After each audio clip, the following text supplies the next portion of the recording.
ভাই আসসালামু আলাইকুম। ওয়ালাইকুম সালাম। হাবিবুর আইসো, বসো হাবিবুর।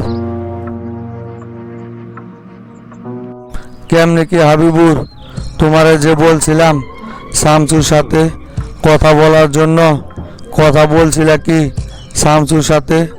পরে তো আর আমারে কিছু জানাইলা না। এ ব্যাপারে তো এতটা লেট করা ঠিক হইতেছে না হাবিবুর। যত তাড়াতাড়ি সম্ভব শামসুর সাথে যোগাযোগ কইরা ওর সাথে বসার একটা ব্যবস্থা করো। নতুন নতুন অনেক দল কিন্তু শামসুরের দলে বেরানোর জন্য উঠা পড়া লাগছে। যদি শামসু কাউকে কথা দিয়ে ফেলে তখন কিন্তু হাজার অপশন দিলেও শামসু আর আমাদের দলে যোগ দিবে না। তাই কেউ কে কথা দেওয়ার আগেই আমাদের শামসু ভাইয়ের সাথে কথা বলতে হইব। ভাই শামসুর সাথে তো কথা হয় নাই। শামসু বর্তমানে বগুড়াতে অবস্থান করতেছে, তাই ওর সাথে কথা বলতে পারি নাই। অনেকবার ফোন দিছি, ফোন রিসিভ করে না। পরে তথ্য নিয়ে শুনি যে শামসু বেশ কিছুদিন ধরে বগুড়াতে অবস্থান করতেছে। পরে আমি সরাসরি শামসুর বাসায় যায়া গুরুর সাথে বিষয়টা নিয়ে আলোচনা করছি। গুরুর কাছে আমরা যে শামসুকে দলে বেড়ানোর কথা চিন্তা করতেছি সেই প্রস্তাব রাখছি। তাই নাকি? শামসু তাহলে বর্তমানে বগুড়াতে অবস্থান করতেছে? তা গুরুর সাথে কথা বইলা কি বুঝতে পারলা হাবিবুর? শামসুরে কি দলে কোনোভাবে বেড়ানো সম্ভব হইব? শামসুরে দলে বেড়াইতে পারলে কিন্তু আমরা অনেকটাই এগিয়ে যেতাম। তাই শামসুর বিকল্প এখন খুবই দরকার। গুরু কি বলল তোমারে এই বিষয়ে? গুরুরে আমি প্রস্তাবটা দিলাম যে আমরা নাগরিক পার্টি শামসুরে দলের সাধারণ সম্পাদকের পদ দিয়ে আমাদের দলে নেওয়ার জন্য সকলে মিলে সিদ্ধান্ত নিছি। পরে গুরু বলল অনেক দলই নাকি শামসুরে বর্তমানে তাদের দলে সাধারণ সম্পাদক পদে নিতে চাইতেছে। কিন্তু শামসুর কথা হচ্ছে কেউ যদি সভাপতির পদ দিতে চায় ওরে, তাহলে সেই দলের সাথেই শামসু যুক্ত হইব। সেক্রেটারির পদ নিয়ে শামসু আর কোনো চিন্তা ভাবনা করতেছে না। তাই গুরু বলল যে শামসুর সাথে আমি তোমাদের বিষয়ে কথা বলে দেখি শামসু কি জানায়। পরে অবশ্য জানাইতে চাইছে আমাদেরকে। দূর, সব দল আর আমাদের নাগরিক পার্টি কি এক হইল নাকি? আমরা দেশের বর্তমান প্রধান বিরোধী দল জনতা পার্টির বর্তমানে যে কার্যকলাপগুলো শুরু হয়ে গেছে, এতে করে এই দল যে আগামীতে ক্ষমতা হারাবে এটা 100% শিওর থাকো। আর জনতা পার্টি ক্ষমতা হারাইলে নাগরিক পার্টি আগামীতে শিওর দল সরকার গঠন করবে, এতে কোনো সন্দেহ নাই। আর এই দলের সেক্রেটারি হইলে কি শামসুর জন্য কোনোভাবে ক্ষমতা কম হইব নাকি? শামসুর সাথে আগে প্রস্তাব দিয়ে দেখো, তারপর দেখি শামসু কি বলে। ভাই, সব কিছু আমি গুরুরে খুইলা বলছি। গুরু অবশ্য শামসুর সাথে আলোচনা করতে চাইছে। দেখি গুরু আলোচনা কইরা কি জানায়। পরে আমরা সেই অনুযায়ী কাজ করবনি। আর শামসুরে যদি সভাপতির পদ দিয়া দলে আনতে হয় তাহলে ভাই আনার কোনো প্রয়োজন নাই। শামসু দলে আসলে এমনিতেই আমরা ক্ষমতা আসব, কিন্তু দলের ভিতরে অনেক বিশৃঙ্খলাও সৃষ্টি হয়ে যাইব। তখন কিন্তু আমরা মন মতো কোনো কাজই করতে পারবো না। শামসুকে সভাপতির পদ দিয়া দলে আনার কোনো প্রয়োজনই আমি মনে করি না। না না হাবিবুর, সেই ভুল কখনোই করব না। সভাপতির চেয়ার সাইডে দিয়ে কি শামসুরে কখনোই আমি সভাপতির চেয়ারে বসতে দিব বইলা তোমার মনে হয়? দেখি না শামসু আমাদের প্রস্তাবে কি বলে। নতুন দল গঠন কইরা যে সেই দলের জনগণের কাছে পৌঁছে দিয়ে সরকার গঠন করা মুখের কথা না যে বললাম আর দল গঠন হয়ে গেল। স্বাধীনতার পরপরই আমরা দল গঠন করছি আর ক্ষমতা পাইছিলাম সেই 90-এর পর। এত সোজা না। আর শামসুও সেইটা খুব ভালো করে বোঝে যে নতুন দল গঠন করলে কতটা সফলতা পাইব। দেখা যাক শামসু এখন আমাদের প্রস্তাবে কি বলে। ভাই সেইটাই, এত তেল মারার এইখানে কোনো প্রয়োজনই নাই বলে আমি মনে করি। তবুও যদি সেক্রেটারির পদে রাজি হয় তাহলে তো আমি গুরুরে বলে এসি নাগরিক পার্টি শামসুর জন্য ফুলের মালা সাজায়া অপেক্ষায় থাকবে। যদি একবার শামসু শুধু মুখ পুইটা বইলা দেয় তাহলেই নাগরিক পার্টি শামসুরে গ্রহণ করার জন্য পুরো প্রস্তুত আছে। দেখি এখন কি জানায়। সেইটাই। তা হাবিবুর, দেশের সম্প্রতি যে কয়েকটা বড় বড় ঘটনা ঘটে গেল, এতে করে তো সরকার অনেকটাই চাপে পড়ে গেছে।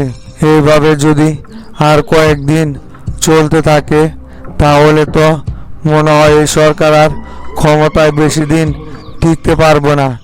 যে ভাই যারা এই কাজটা করে যাইতেছে তারা কিন্তু আমাদের জন্য অনেকটাই রাস্তা বের করে দিয়ে যাইতেছে। তাই তো দেখতেছি নিউজ মিডিয়া যেভাবে সরকারের বিরুদ্ধে প্রচার চালায় যাইতেছে, এতে করে তো দিন দিন সরকারের ইমেজ জনগণের সামনে নষ্ট হয়ে যাইতেছে। তা ভাই, সরকারের এই চাপের মুহূর্তে কি আমরা হাত পা গুটিয়ে বসে থাকবো নাকি? এই সুযোগে চলেন আমরাও কয়েকটা অপারেশন সাইরা ফালাই আর এই সব দূর যায়া ওই উগ্রবাদীদের কারেই পড়ব। আর মাঝখান থেকে আমরা শুধু ফয়দা নিব। আমাদেরকেও কিন্তু এখন সরকারকে আরও চাপে ফেলার জন্য বিভিন্ন পদক্ষেপ নেওয়া দরকার। হাবিবুর, কথা তুমি একেবারে খারাপ বলো নাই। এখন পর্যন্ত কিন্তু বিরোধী দলের উপর আঙ্গুল কেউ তুলতে পারে নাই। তার মানে সবাই ধরে নিছে যে এই কাজগুলো অন্য কেউ কইরা যাইতেছে। আমরা এই কাজগুলোর সাথে জড়িত না। তা তুমি কি করতে চাইতেছ? কিভাবে তুমি সুযোগটা তৈরি করবা? দেখি তো আগে তোমার প্ল্যান কি। কি আর করব, সরকারকে চাপে ফেলানোর জন্য আমাদের যে উগ্রবাদী কিছু কর্মী আছে না, ওদেরকে দিয়া আরও কয়েকটা নিউজ মিডিয়ার উপর হামলা চালানো হোক। এদের অফিসও ভেঙে গেলে সকল নিউজ মিডিয়া একযোগে সরকারের পতনের জন্য বিভিন্ন রকমের নিউজ প্রকাশ করব। আর আপনি এই ফাঁকে ঘন ঘন টক শো করে সব দায়ভার সরকারের উপর চাপাইতে থাকবেন। তাহলে দেখবেন সরকার এমনিতেই গদি সাইরা পালাইব। তাইলে হাবিবুর, সেটাই করা যাক। তুমি তাহলে এক কাজ করো, আজকে আমাদের স্থায়ী কমিটির যে কয়জন সদস্য আছে তাদের সবাইকে আমার বাংলো বাড়িতে মিটিংয়ে ডাকো। ওদের সবার সাথে আলোচনা করি, দেখি সকলে মিলে কি সিদ্ধান্ত দেয়। আর সেই সময় শামসুর কথা নিয়েও আলোচনা করা যাইবনি। তুমি তাহলে সকলকে আজকে আমার বাংলো বাড়িতে মিটিংয়ে ডাকো। আচ্ছা ভাই, ঠিক আছে। তাইলে আমি প্রচার সম্পাদক লাবলুরে কথাটা জানাই দিতেছি। লাবলুর পরে সবাইরে এই বিষয়টা জানাই দিবনি।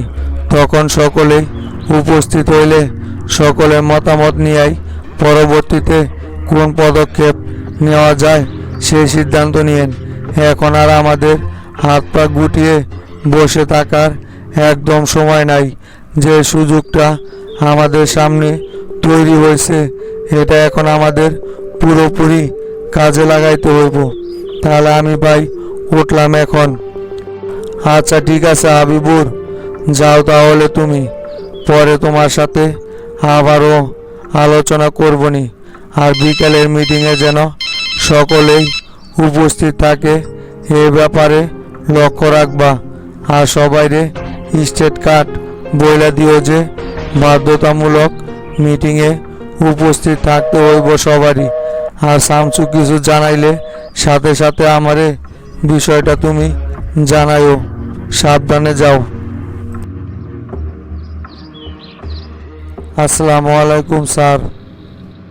ওয়ালাইকুম সালাম সম্রাট। আইসো তাহলে তুমি, বসো সম্রাট।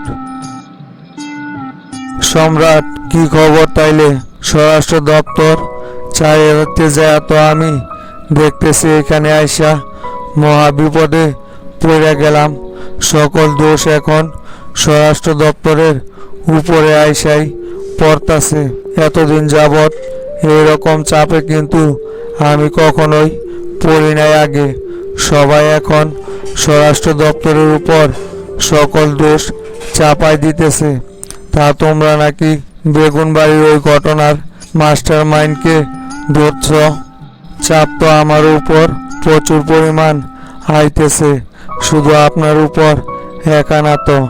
আমিও তো এই ঘটনাগুলো নিয়ে খুব চাপের ভিতরে আছি। এখন তো আমাদেরকে একটু চাপে থাকতে হইব। সাংবাদিকরা যেখানে যাই সেইখানেই শুধু পিছু পিছু ঘুরে বেড়ায়। এদের সাথে তো কথা বলতেই ভয় লাগতেছে। কি তুই কি বলবো, কোনো কিছুই তো গুছাইতে পারতেছি না। তা খাগড়াছড়ি থেকে যে আসামিটাকে গ্রেপ্তার করা হয়েছে, ওরে দিয়ে কেমনে কি করবা? বেগুন বাড়ির ওই ঘটনা তো শামসুই নাকি ঘটাইছে তোমরা বললা। তাহলে ওই আসামিকে দিয়া কিভাবে স্বীকারোক্তি নিবা যে ওই এই ঘটনার সাথে জড়িত ছিল?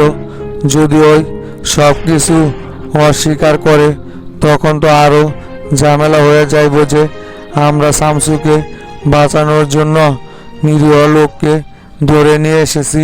আর ওই আসামিকে এখনো ঢাকাতে নিয়ে আসতেছ না কেন? সমস্যা নাই স্যার, ওরে দিয়ে এমনভাবে স্বীকার করাই যে ওই সব কিছু দায়ভার স্বীকার করে নিব। এমনিতে ওর নামে বেশ কয়েকটা জঙ্গি হামলার মামলা আছে। ওই স্বীকার না করলেও মামলাটা এইরকমভাবে সাজাই যে ওই এমনিতেই ফাইসা যাইব। সমস্যা নাই, ওরে আগে ঢাকাতে নিয়ে আসি। আজকে ঢাকা থেকে স্পেশাল একটা টিম পাঠাইছি, ওর মাধ্যমেই আজ রাতের ভিতরেই ঢাকাতে নিয়ে আসা হইব। ঠিক আছে সম্রাট, তোমার উপরে কিন্তু সব ভরসা করতেছি। এখন যা করার তোমাকে কিন্তু করতে হইব। লক্ষ্য রাখো কোনোভাবেই কোনো কিছু যেন গড়বড় না হয়। ডিপার্টমেন্টের অনেক অফিসার কিন্তু গোপনে এই বিষয়গুলো তদারকি করতেছে। হাজি সিদ্দিক দুলোয়ারা প্রশাসনের লোককে দেখো গা, আমাদের অগোচরেই কাজে লাগাই দিছে। ওরা কিন্তু অলরেডি কাজ করতেছে, তাই কোনো রকমের কোনো ভুল করা যাইব না। যদি একবার ওরা কোনোভাবে বোঝা যায় যে আমরা এগুলো সব সাজানো নাটক বানাইছি, তাহলে কিন্তু সব শেষ হয়ে যাইব। তখন আর শামসুকে কোনোভাবেই বাঁচাইতে পারবো না। না না স্যার, আমি যাদেরকেই এই মামলার দায়িত্ব দিয়েছি ওরা সবাই আমার খুবই বিশ্বস্ত লোক। ওরাদের দ্বারা কোনোভাবেই কথা লিক হইব না। আর সবাই যে আমাদেরকে গোপনে ফলো করতেছে সেটা আমি খুব ভালো করে জানি। আর সেই জন্য আমি ব্যবস্থা করে রেখেছি। তবে এডিসি কামরুল ওই খুব ঝামেলা করতেছে। তলে তলে আমাদের পিছনে সোর্স লাগিয়ে রেখেছে তথ্য বের করার জন্য। তা তো করবই, ওই তো হচ্ছে তোফায়েলের খাস লোক। তোফায়েল যেটা বলবো সেই কাজই ওই কইরা যাইব, এটা তো 100% শিওর। আর ওরে আইজি না বানাইয়া তোমারে আইজি বানানোই ওই কিন্তু শামসুর উপর আগে থেকেই খুব ক্ষুব্ধ। তাই ওই যে কোনো সময় সুযোগ পাইলেই শামসুর বিরুদ্ধে অ্যাকশন নিয়ে ফেলবে। তাই ওর থেকেও সাবধান থাইকো তোমরা। কি হয়েছে স্যার? কে ফোন দিতেছে এখন? সম্রাট, এখানে তো দেখতেছি লিডার ফোন দিতেছে। লিডারের ফোন আসলেই তো আমার গলা একদম শুকিয়ে যায়। কি যে বলে লিডার, কি কারণে যে ফোন দিতেছে সেই চিন্তায় তো মাথা ঘুরে গেতাছে। বারবার শুধু এই লোক আমারে ফোন দিয়া প্যারা দিতেছে। এক এক রকমের প্রশ্ন কইরা বসে। ওনার প্রশ্নের উত্তর দিতে দিতে তো জীবন শেষ। এখন আবার ফোন ধরলে যে কোন কাহিনীর কথা বলে। যা বলে বলুক স্যার, আপনি ফোন রিসিভ করেন। দেখেন কি জন্য আপনারে ফোন দিয়েছে লিডার। লিডার আসসালামু আলাইকুম। ওয়ালাইকুম সালাম। সেলিম, তুমি এখন কোথায় আছো? এই তো লিডার, আমি আমার চেম্বারেই আইজির সাথে বৈঠক করতেছি। কেন লিডার, কোনো কিছু বলবেন নাকি ইমার্জেন্সি? হ্যাঁ সেলিম, তোমার সাথে আমার ইমার্জেন্সি আলোচনা আছে।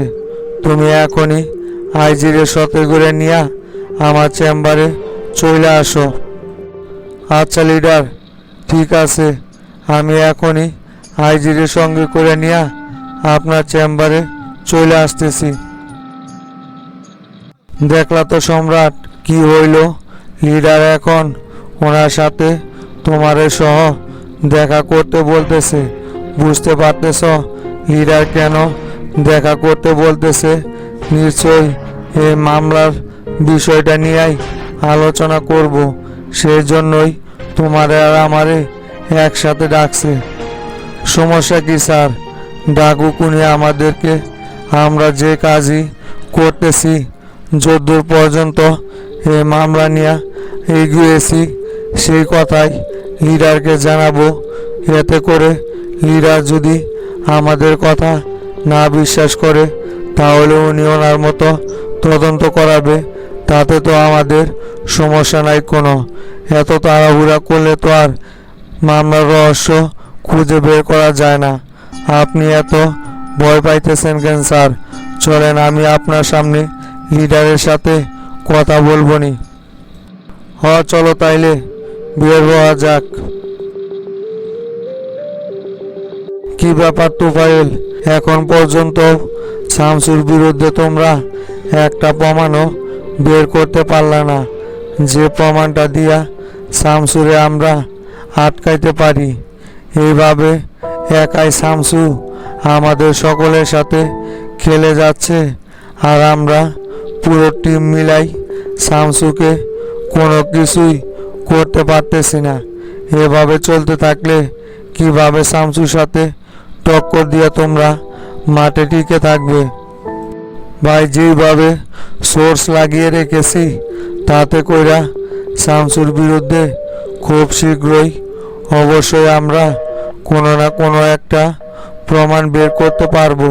আর কয়েকটা দিন ধৈর্য ধরেন, দেখেন শামসুর বিরুদ্ধে কিভাবে আমরা প্রমাণ খুঁজে বের করি। আর একটা প্রমাণ যদি কোনোভাবে বের করতে পারি তাহলেই শামসুর খেলা একদম এখানেই শেষ হয়ে যাইব চিরতরে। তোমরা শুধু সময় নিতে থাকো।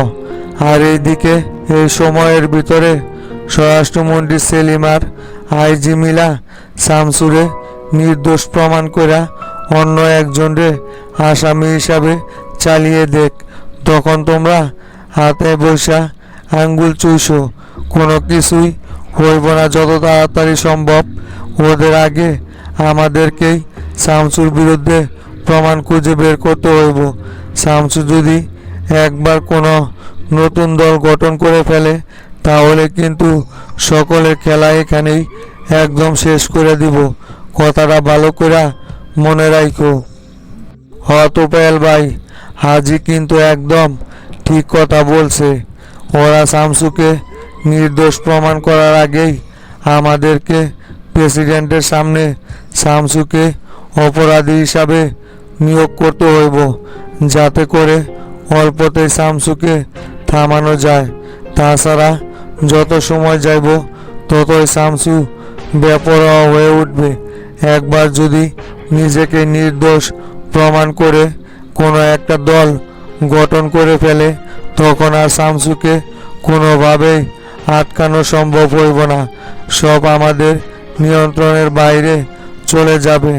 আর জনতা পার্টিও এই সভাপতির আন্ডারে থাকলে অচিরেই সরকার থেকে পদত্যাগ করতে হইব ওনাকে।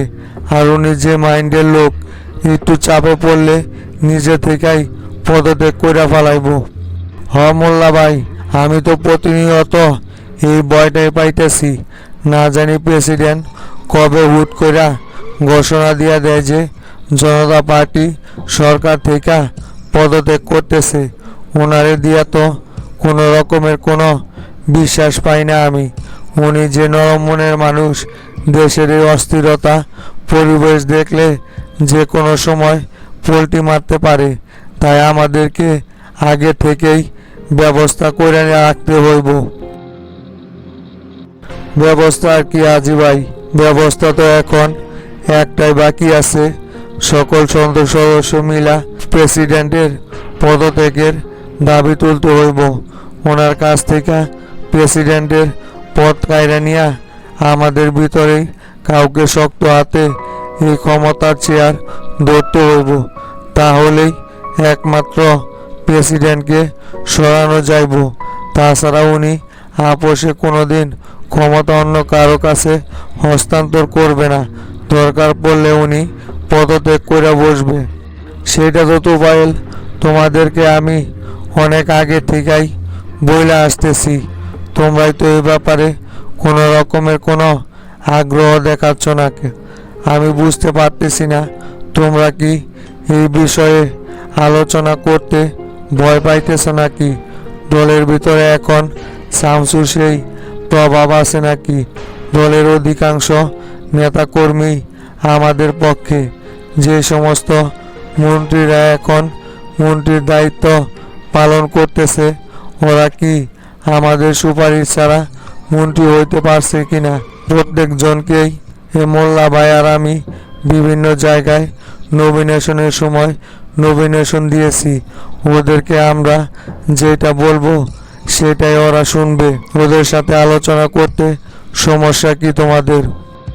আচ্ছা ঠিক আছে তাইলে ভাই, আমি আজকালের ভিতরেই সকলের সাথে গোপনে যোগাযোগ করতেছি। লগে মোল্লা থাকলেও বিষয়টা আরও ভালো হইতো। আর আপনি যদি থাকেন তাহলে তো আরও ভালো হয়। আমাদের সকলেই তখন একজোট হইলে বাকিরাও দেখবেন আমাদের সাথে একজোট হইতে সম্মতি জানাইব। তাই মিটিংয়ে আমি চাইতেছি আপনারা দুইজনও উপস্থিত থাকবেন। এতে করে ওদেরকে বোঝানোটা আরও সহজ হয়ে পড়ব। এতই ভয় পাও তোমরা না বলার মতো। এ ভয় নিয়ে তোমরা আইসো শামসুর সাথে টক্কর দেওয়ার জন্য। এত কিছু হয়ে যাওয়ার পরেও শামসুকে আমি এক বিন্দু পরিমাণ ছাড় দেই না। আর তোমরা কিছু না করতেই শামসুরে দেখা ভয়ে থরথর করে কাঁপা শুরু করে দিছো। সমস্যা নাই, তুমি ব্যবস্থা করো। মোল্লা ভাইয়ের আমি তোমাদের সেই বৈঠকে উপস্থিত থাকবনি। আচ্ছা ঠিক আছে, তাইলে আমি হানিফকে নিয়ে যত দ্রুত সম্ভব আগামীকালকের ভিতরেই সবাইকে আমাদের বাসভবনে ডাকবো মিটিংয়ের জন্য। আপনারা তাহলে যথাসময়ে সেই মিটিংয়ে উপস্থিত থাকেন। মোল্লা ভাই, ওঠেন তো দেখি। আমার তুফাইলের কথায় কোনো রকমের কোনো তৃপ্তি আসতেছে না। আমি সরাসরি এডিসি কামরুলের সাথে আলোচনা করব। দেখি ওই ঘোড়ার ডিমের চেয়ারে বসা কি করতেছে। এতদিন যাবৎ শামসুর বিরুদ্ধে একটা প্রমাণই বের করতে পারলো না। সে আবার আইজি হওয়ার স্বপ্ন দেখে। আসেন তো দেখি কামরুলের কি হয়েছে, ওর সাথে আগে আলোচনা করে আসি। আচ্ছা ঠিক আছে হাজি, চলো তাহলে। দেখলা তো শামসু, আমরা যেটা ধারণা করলাম সেটাই কিন্তু সত্য প্রমাণিত হইল। আইনালের বাড়িতে চুরি করার উদ্দেশ্যে এই কাজটা করানো হয় নাই। এইখানে ব্যক্তিগত ক্ষোভের থেকেই বাইরে থেকে আমাদের এলাকার কেউ চোর ভাড়া করে নিয়ে আইসা এই কাজটা করাইছে। তুমি যদি আয়নালের বাড়িটা দেখতা শামসু, তাহলে বলতে পারতা চোর যেভাবে জিনিসপত্রগুলো নষ্ট করে গেছে। কোনো চুরি এইভাবে কারো বাড়ির জিনিসপত্র নষ্ট করে না। আমার তো মনে হয় ওরা যা চুরি করছে তার চাইতে বেশি জিনিস নষ্ট করে গেছে। এই চোর যেহেতু আমাদের এলাকার না, বাইরের এলাকার, তাহলে অবশ্যই আমাদের এলাকার কেউ না কেউ জড়িত থাকতে পারে, এটা মোটামুটি নিশ্চিত হওয়া যায়। আর যে আপনি বলতেছেন ওর বাড়ির জিনিসপত্রগুলো সব নষ্ট করে গেছে, এটা অনেকটাই সন্দেহজনক। চোর যেহেতু শনাক্ত হয়েছে, সমস্যা নাই, এই চোরে আগে ধরে নিয়ে আসি, তারপর ওর থেকেই বের করা যাইব যে এই ঘটনা মূলত কার নির্দেশে ঘটাইছে, নাকি ওরা এমনিতেই চুরি করে বেড়ায়।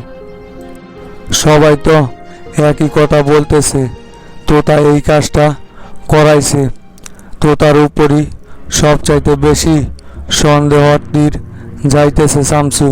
আর সম্প্রতি যে ঘটনাগুলো দেখতেছি, এতে করে তো শিউরি হওয়া যায় যে এই ঘটনা তোতাই ঘটাইছে শামসু। তুমি যে যাই বলো না কেন, আমার দৃঢ় বিশ্বাস তোতা ছাড়া এই কাজটা আর কেউ করানোর মতো সাহস পাইব না। চোরের যদি মূলত ইচ্ছায় থাকতো এখান থেকে চুরি করার, তাহলে জিনিসপত্র নষ্ট করতো না, চুরি করে নিয়ে সব কিছু চলে যাইতো। আপনাদেরকে যে আর কি করে বুঝাই সেটা নিজেই বুঝতে পারতেছি না। তোতা বর্তমানে উপজেলা দুর্নীতি মামলা নিয়ে যে প্যারার ভিতরে আছে, ওই প্যারার ভিতরে এই সামান্য কাজ করতে যাইব বইলা আপনার কিভাবে ধারণা হইল? তোতা রাত বিরাতে বাইরে পাইছেন দেখাই বলতেছেন যে তোতা এই ঘটনা ঘটাইছে। আমার কোনোভাবেই তোতার উপর সন্দেহ হয় না, কারণ ওই এমনিতেই যে চাপে আছে, তার ভিতরে এই সমস্ত ছোটোখাটো কাজ তোতা কখনোই করাইতেই পারে না।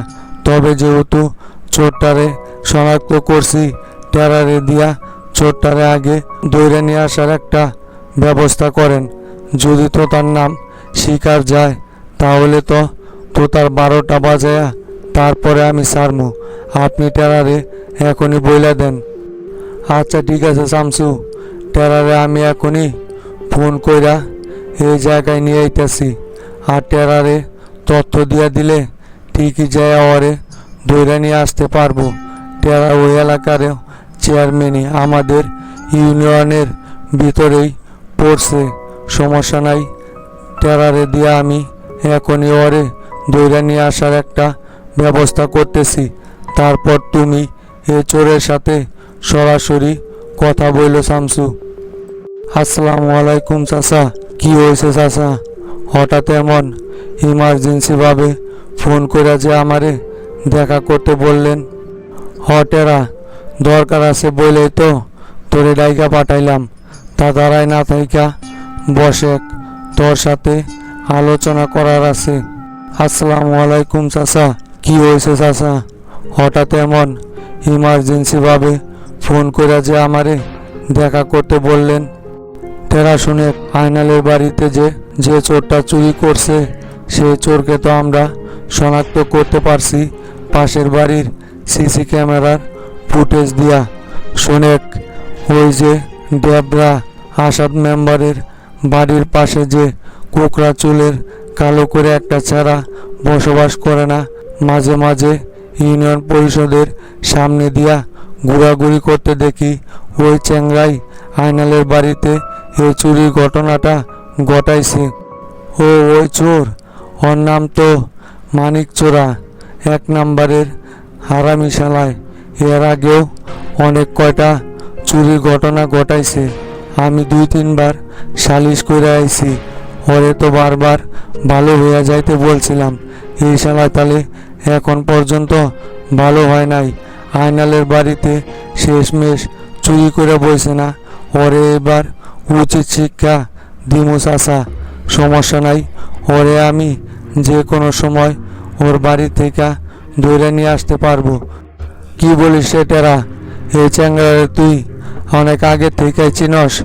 ওর তাহলে পেশায় চুরি করা, এইভাবে রাতের বেলা মানুষের বাড়িতে বাড়িতে চুরি করে বেড়ায়। তাহলে ওর এতদিন যাবৎ পুলিশে দেশ নাই কেন? এখন পর্যন্ত ওই কিভাবে ওপেনে ঘুরে বেড়ায়া ওর চুরির এই ঘটনাগুলো ঘটায় যাইতে পারতেছে? তুই তাহলে কি চেয়ারম্যানই দায়িত্ব পালন করতেছিস? এলাকার মানুষের নিরাপত্তা নিশ্চিত করতে পারস না? ওরে ওস্তাদ, পুলিশে দিতে ধরছিলাম, পরে হাতে পায়ে ধরা অনেক কান্নাকাটি করলো। আবার ওই এলাকার কয়েকজন মুরব্বীও রিকোয়েস্ট করলো এবারের মতো সুযোগ দেওয়ার জন্য। তাই আর আমি সেই সময় ওরে পুলিশে দেই নাই। কিন্তু এবার যেহেতু আবার সে একই ঘটনা ঘটায় ফেলাইছে, এবার আর ওই কোনোভাবে আমার হাতে থেকে ছাড়া পাইব না ওস্তাদ। এবার ওরে যেভাবে হোক ধরে নিয়ে আইসা উচিত একটা শিক্ষা দিয়ে দিমু।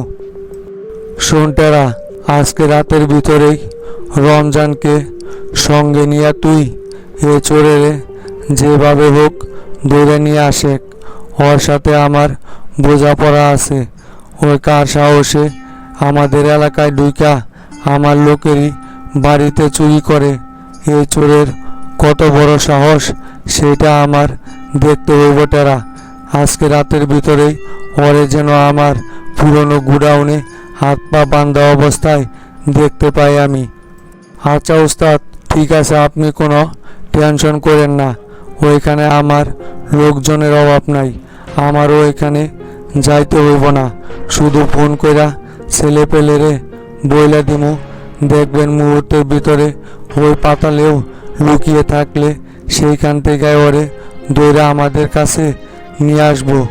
এতে কোনো সন্দেহ নাই। আমি গেলাম তাহলে ওস্তাদ, ওরে আমি আজকে রাতের ভিতরেই হাজির করে ছাড়বো। দেখলেন তো চাচা, এখন কি হইল? তেরা কি বইলা গেল শুনলেন তো? এই মানিক চোরা পেশাদার একজন চোর। আগে থেকেই গ্রামে গ্রামে ঘুরা মানুষের বাড়িতে চুরি করে বেড়ায়। আর আপনি এদিকে সব দোষ তোতার উপর দিয়া রাখছেন। এরকম মাইন্ডসেট নিয়েই রাজনীতি করেন, তাই না? কে কোন কাজ করতে পারে সেটা তার চেহারা দেখলেই বোঝা যায় যে ওই এই ঘটনার সাথে জড়িত থাকতে পারে। আমার কখনোই তোতার উপর সন্দেহ হয় নাই যে তোতা এই ধরনের কাজ করতে পারে। কেমনে কারে বিশ্বাস করি বলো শামসু? দুনিয়াটা তো সেই আগের মতো নাই। উপরে উপরে দেখা যায় ভালো, কিন্তু তলে তলে ঠিকই শয়তানিতে ভরা।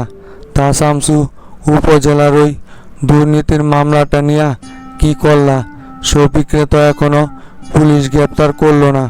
মামলাটা কি শফিক দুর্বল করে দিতেছে নাকি? কিছুই কিন্তু বুঝতে পারতেছি না। এই মামলায় যেভাবে হোক শফিকরে কিন্তু আটকাইতে হইব শামসু। এরকম সুযোগ আর কিন্তু পাওয়া যাইব না। পাগল হয়েছেন আপনি? শফিক এই মামলা দুর্বল করে দেয়। শফিকের বাপেরও ক্ষমতা নাই যে এই মামলা দুর্বল করে দিতে পারে। শফিকরে এবার এমন জালে ফাঁসাইমু, শুধু হাউ মাউ করে কান দিব। শামসুর সাথে লাগা যে ওর জন্য কতটা ভয়ঙ্কর বিপদ লাইয়া আইছে সেটা শফিক আবারও টের পাইব। এর আগে তো 3 মাসের উপর চেয়ার ধরে রাখতে পারে নাই, এবার সেটাও পারবে না। তার আগে ওরে ওই চেয়ার থেকে টাইনা নামামু। আর তোতার বিষয়ে কি সিদ্ধান্ত নিলা? এখন পর্যন্ত তো তোতার শফিকের কাছে ফিরে যাওয়ার মতো কোনো খবরও পাইলাম না, দেখলামও না। তোতা তো এখন পর্যন্ত শফিকের কাছে ফিরা যায় নাই। কিন্তু শামসু, তোতার বিষয়টা তাহলে কি নিয়া কি চিন্তা ভাবনা করতেছ? চ্যাংড়াটা তো সব ছাইরা চুরা আমাদের দলে আইসা যোগ দিছিল। এখন ওরে কি কোনোভাবে সুযোগ দেওয়া যায় না শামসু? ওইটাই চিন্তা ভাবনা করতেছি যে চ্যাংড়াটার কি করা যায়। আমি শামসু যারে একবার ভালোবাসা ফেলি তারে তো এত তাড়াতাড়ি দূরে ঠেলে দেই না। এই চ্যাংরা যদি একটাবার আমার কাছে মুখ খুলে স্বীকার যাইতো যে উপজেলার এই দুর্নীতির সাথে শফিক জড়িত আছে, তাহলে শফিকের এমপি নির্বাচনই তো আমি করতে দিতাম না, বিপুল ভোটে ওই এমনিতেই এমপি হয়ে যাইতো। কিন্তু এই দুর্নীতিটা আমার সাথে করাতেই তো ওর উপর মন মেজাজটা আমার গরম হয়ে গেছে। দেখি তোতা আবার আমাদের কাছে ফিরে আসে কিনা। যদি ফিরে আসে তাহলে ওরে এই মামলা থেকে বাঁচানোর একটা ব্যবস্থা করবো আমি। বুঝলা শামসু, হাবিব বাইরে ফোন দিছিল বলে তোতা, কি যেন ইমার্জেন্সি কথা বলার আছে। আমার তো মনে হয় তোতা আমাদের কাছে আসার জন্য সাহস পাইতেছে না, সেই জন্যই হাবিব বাইরে ডাইকা হাবিব বাইরে দিয়ে হয়তো আমাদেরকে রিকোয়েস্ট করাইতে পারে। আমার যেটা মনে হয়, সেই জন্যই মনে হয় হাবিব বাইরে একা একা ডাকছে কথা বলার জন্য। দেখা যাক হাবিব ভাই আইসা কি বলে তোতার নামে। যদি নেগেটিভ কথা বলে তাহলে তো ভালোই হয়। দেখা যাক চাচা কি হয়। তবে যদি তোতার কপাল ভালো থাকে তাহলে তোতা আবারও আমাদের কাছে ফিরে আসবো। আর যদি তোতার কপাল মন্দ থাকে তাহলে ওই শফিকের কাছে যাইব। শফিকের কাছে যাওয়া মানে ওর নিজের পায়ে নিজেই কুড়াল মারা। চলেন চাচা, এখন ওটা হোক। এসপির সাথে দেখা করতে যাইব শফিকের এই মামলার কি করলো তাইলে উনি। কিরে জাহাঙ্গীর, সারাদিন কুটি থাকিস রে তুই?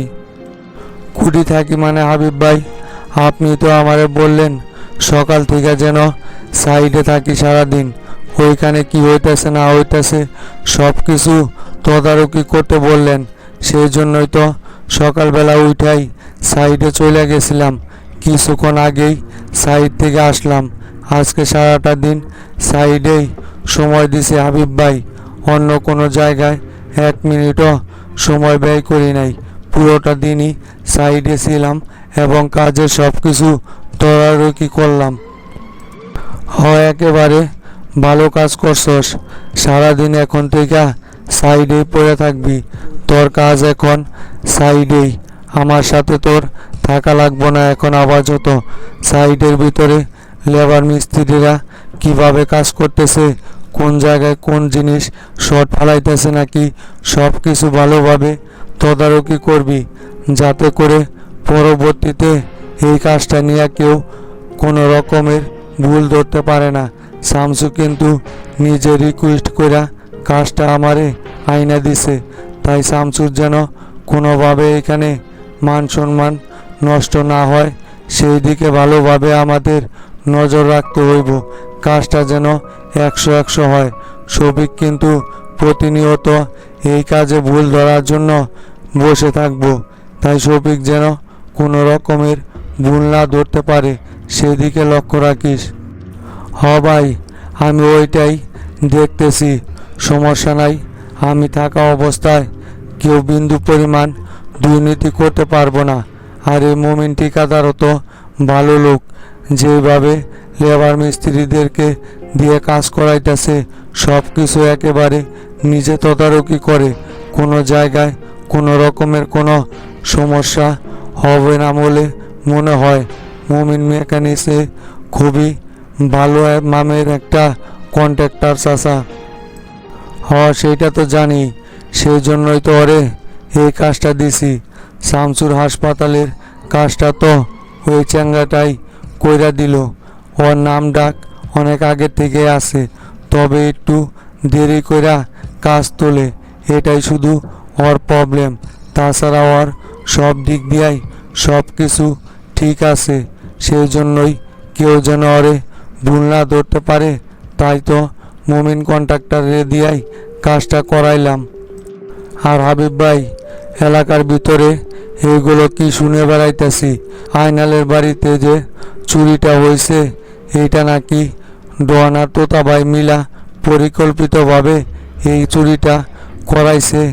আসলে কি ঘটনাটা সত্য নাকি ওরা কোন হিসাবে আইনালের মতো গরিব মানুষের বাড়িতে এইভাবে চুরি করাইলো? তোতা ভাই তো দেখতেছি বিন্দু পরিমাণ কোনো আক্কেল জ্ঞানী নাই। ওনার এই কাজটা করা কি কোনোভাবে ঠিক হয়েছে?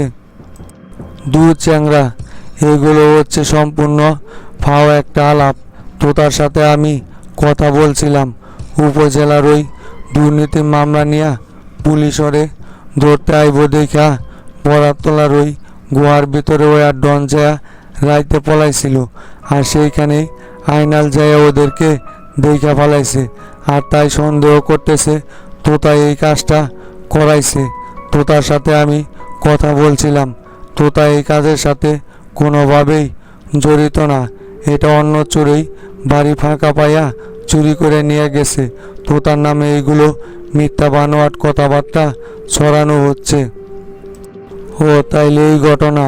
তাহলে তো দেখতেছি তোতা ভাই অনেক বড় একটা বিপদের ভিতরে পইরা গেছে দেখা যায়। শফিকের সাথে এতদিন চলাফেরা কইরা তা শামসু ভাই কি সত্যি তোতা ভাইরে আর দলে ফিরিয়ে নিব না? তোতা ভাই তো এতদিন শামসু ভাইয়ের কথা মতোই কাজ কাম করে আইলো। আগে যা করছে করছেই, এখন তো ঠিকই শামসু ভাইয়ের পরামর্শ অনুযায়ী চলে। তাহলে কি ওনারে সত্যি নিব না? সেটা তো আর আমি বলতে পারি না। তবে তোতা আমারে ডাইকা নিয়া খুবই রিকোয়েস্ট করলো আমি যাতে মাস্টার আর শামসুরে বইলা ওরে আবারও গ্রুপে ফিরাই নিতে। তাছাড়া তো ওর আর বর্তমানে কোনো গতি নাই। চ্যাংরাটা খুবই কারুবারু করতেছে, দেখা মায়া হলো। অনেক দিন তো আমার সাথে কাজ করছে, মাঝে শফিক ভুল বুঝাবুঝি কইরা আমার তেওয়ারে সরাই নিছে। দেখি মাস্টার আর তোতার কথা বইলা কোনোভাবে শামসুয়ারে মাফ করে আবারও নেয় কিনা। তুই তাহলে এক কাজ কর, ভিতরে যা, ফ্রেশ হইয়া বের হইমু। তোতা ভাই, আপনি সারাক্ষণ এইভাবে মন মরা হইয়া থাকেন না তো ভাই। আপনার এই মন মরা মুখ আমার কোনোভাবেই দেখতে মন চাইতেছে না। বাড়ির থেকে কোনো জায়গায় বেরো হইতেছেন না, কাউকে কিছু বলতেছেনও না। উপর মহলে কারোর সাথে যোগাযোগ করে দেখেন না কোনোভাবেই মামলা থেকে সরতে পারেন কিনা। যে ভুল একটা কইরা ফেলাইছেন, এটা নিয়ে তো এখন বসে থাকলে কোনো সমাধান হইব না। দরকার পড়লে শামসু ভাই মাস্টার চাচার পায়ে যেয়ে পড়েন, ওনারা একটা ব্যবস্থা ঠিকই করে দিব। মন মরা না হইয়া কি করমুরে বলডন? মাথার উপর যে বড় চাপ আইসা পড়ছে, এইগুলো যে কিভাবে দূর করমু সেটাই তো ভাইবা চিন্তা পাই না রে ডন। এই বুড়া জিন আসলে অনেক বড় একটা হারামি। আমারে দিয়া কত টাকা ইনকাম করে নিল, আর এখন সামান্য 10 কোটি টাকা লাগবে মামলাটা ডিসমিস করতে। এখানে আমার কাছে 5 কোটি টাকা ঠিকই দাবি করা বৈশা আছে। এখন কি আমার কাছে সেই পরিমাণ টাকা আছে? ওর সাথে চইলা জীবনে যে কত বড় ভুল করছি সেটা এসে এতদিনে বুঝতে পারতেছি রে ডন। থাকতো তা ভাই, ওইগুলো অতীতের কথা মনে কইরা আর লাভ নাই। যেটা গেছে গেছেই ভাই। আমি আপনারে যেটা বললাম সেটা করেন। চলেন শামসু ভাই আর মাস্টার চাচার পায়ে যায় পড়মু দুইজনে, যে আমাদেরকে যেভাবে হোক এই মামলা থেকে রক্ষা করেন। বাকি জীবন আপনাদের কথা মতোই চলে যাইমু। মাস্টার চাচার মন অনেক নরম, ওনারে কারুবারু কইরা বললে হয়তোবা মন গরম হইতে পারে। আর মাস্টার চাচারে ইমপ্রেস করতে পারলে শামসু ভাই এমনিতেই মাস্টার চাচার কথায় মাইনা নিব সব কিছু। এত টেনশন না কইরা চলেন তো দেখি। আর কোনো উপায় না পাইলে তো এখন তাই করতে হইব। দেখা যাক। হাবিব বাইরে দায়কে নিয়ে আইছিলাম, হাবিব বাইরে তো সব কিছু খুলে বললাম। হাবিব ভাইও মাস্টার চাচার সাথে রিকোয়েস্ট করতে চাইছে আমার পক্ষ হইয়া। দেখি হাবিব ভাই রিকোয়েস্ট কইরা কোনো সমাধান করতে পারে কিনা। হাবিব ভাইয়ের কথার আবার মূল্যায়ন করে মাস্টার শামসু ভাই দুইজনেই। দেখি হাবিব ভাই কিছু করতে পারে কিনা আমার জন্য। শোনেন তো দাদাই, নিজের কাজ সব সময় নিজেকেই করতে হয়। অন্য কারোর উপর ভরসা করা থাইকা কোনো লাভই হইব না। হাবিব ভাই কিভাবে বলবো তার কোনো গ্যারান্টি আছে নাকি? সরাসরি আপনি আর আমি যা শামসু ভাই মাস্টার চাচারে বিষয়টা বলবো, ওনারাই যা ইচ্ছা সেটাই করবনি। এত ভয় পাওয়ার দরকার নাই। আমাদেরকে তো আর গাওয়ার সাথে সাথে মেরে ফেলবে না। যেহেতু একবার দলে নিছে, অবশ্যই আমাদের প্রতি ওদের কোনো কিছু না কিছু মায়া আছে। এত ভয় পায়েন না তো, চলেন দেখি আমার সাথে কি করা লাগে সব আমি করব। আচ্ছা ঠিক আছে ডন, তুই যেহেতু বলতেছিস, চলে তাহলে যা কপালে আছে সেটাই হইব, সমস্যা নাই। চল তাহলে যা সরাসরি শামসু ভাই আর মাস্টার সাহেবের সাথে দেখা করব। কপালে যেটা লেখা আছে সেটাই হইবনি। হইব ঘোড়ার ডিম। আর সেই দিন একটু রাগারাগি করা বের করে দিছে বলেই আপনি একেবারে ওইটা ধরে নিয়েই এখন পর্যন্ত বসে আছেন। হয়তোবা শামসু ভাইয়ের সেদিন মাথা অনেক গরম ছিল, যার কারণে আপনার সাথে এইরকম করছে। তারপরে কি আপনি একবারও শামসু ভাইয়ের সামনে যা দাঁড়াইছিলেন নাকি যে আপনি অগ্রিমী সব কিছু বলে দিতেছেন? শামসু ভাইয়ের সামনে আগে দাঁড়াইয়ে দেখেন। এখন এত কথা না বলা ওঠেন দেখি যাইমু।